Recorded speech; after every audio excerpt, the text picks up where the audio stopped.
Hadirin hadirat rekan-rekan semua yang disayang oleh Allah Subhanahu wa taala, sejarah adalah satu cermin bagi sebuah bangsa. Bagi generasi hari ini, sejarah selalu memberikan pelajaran-pelajaran penting untuk menghadapi masa depan. Karena sesungguhnya manusianya masih manusia yang sama-sama keturunan Adam alaihissalam. Kehidupannya masih berada di bumi Allah yang tidak berganti. Maka sesungguhnya ada kaidah-kaidah tertentu di dalam sejarah yang menjadikannya ada pola-pola, ada bentuk-bentuk pengulangan yang terus terjadi.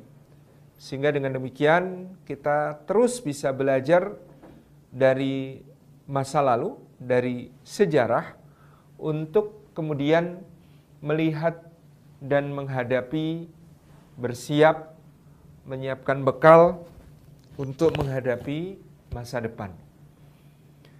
Jadi dalam bahasa Arab, sejarah disebut sebagai syajarah. Jadi kata sejarah ini diambil dari bahasa Arab syajarah. Syajarah itu artinya pohon. Pada pohon kita tahu ada bagian yang disebut sebagai akar, batang, daun, dan buah. Ini menunjukkan bahwa sejarah itu kita bisa melacak akar segala sesuatu yang ada hari ini, sekaligus kita bisa memprediksi segala sesuatu yang terjadi di masa yang akan datang. Buah apa yang kira-kira akan muncul? Bagaimanakah rasanya? Apakah manis ataukah asam ataukah asin ataukah pahit yang akan dihadapi di masa yang akan datang? Kita bisa melihat dari seperti apa akarnya dan apa yang kemudian kita lihat hari ini sebagai batang-batang dan cabang-cabangnya. Rekan-rekan yang disayang oleh Allah Subhanahu wa taala, kalau dalam bahasa Arab dia disebut sebagai tarikh.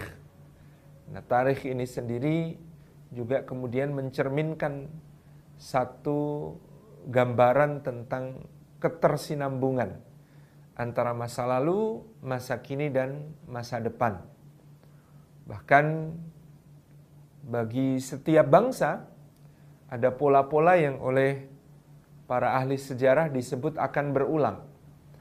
Contoh daur peradaban, misalnya dalam Al-Muqaddimah, Ibnu Khaldun menyebutkan tentang setiap umat ataupun bangsa akan melewati siklus tertentu di dalam sejarah. Ada siklus keterpurukan, diikuti kesadaran, diikuti perjuangan, diikuti kejayaan, diikuti kelalaian, diikuti keterpurukan. Terus seperti itu. Keterpurukan, kesadaran, perjuangan, kejayaan, kelalaian. Keterpurukan, perjuangan, kejayaan, kemudian kelalaian dan keterpurukan. Berbalik-balik, tidak pernah henti. Sehingga bagi kita belajar sejarah adalah satu keniscayaan. Sebagaimana pula Allah Subhanahu wa taala menuntun kita untuk belajar dari orang-orang sebelum kita dengan menurunkan Al-Qur'anul Karim, yang bagian besar dari Al-Qur'anul Karim adalah kisah dari masa lalu, sejarah yang telah diukirkan oleh manusia-manusia makhluk Allah sebelum kita.